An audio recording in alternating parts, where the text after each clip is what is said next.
ईसा किसी दिन प्रस्थान कर ही रहे थे कि एक व्यक्ति दौड़ता हुआ आया और उनके सामने घुटने टेककर उसने ये पूछा, भले गुरु, अनंत जीवन प्राप्त करने के लिए मुझे क्या करना चाहिए?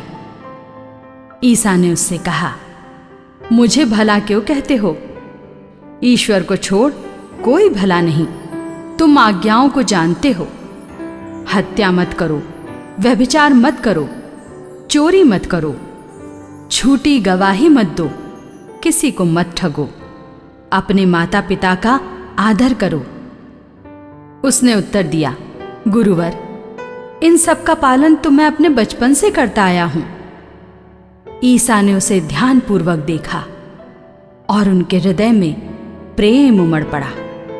उन्होंने उससे कहा, तुम में एक बात की कमी है।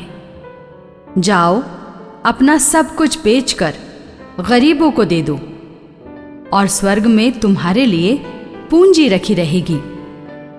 तब आकर मेरा अनुसरण करो। यह सुनकर उसका चेहरा उतर गया और वो बहुत उदास होकर चला गया, क्योंकि वह बहुत धनी था।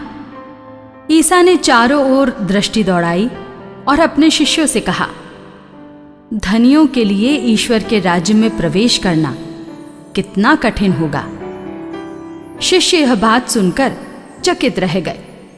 ईसा ने उनसे फिर कहा, बच्चों, ईश्वर के राज्य में प्रवेश करना कितना कठिन है।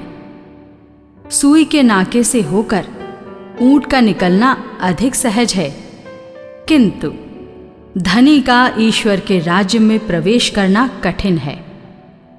शिष्य और भी विस्मित हो गए और एक दूसरे से बोले, तो फिर कौन बच सकता है?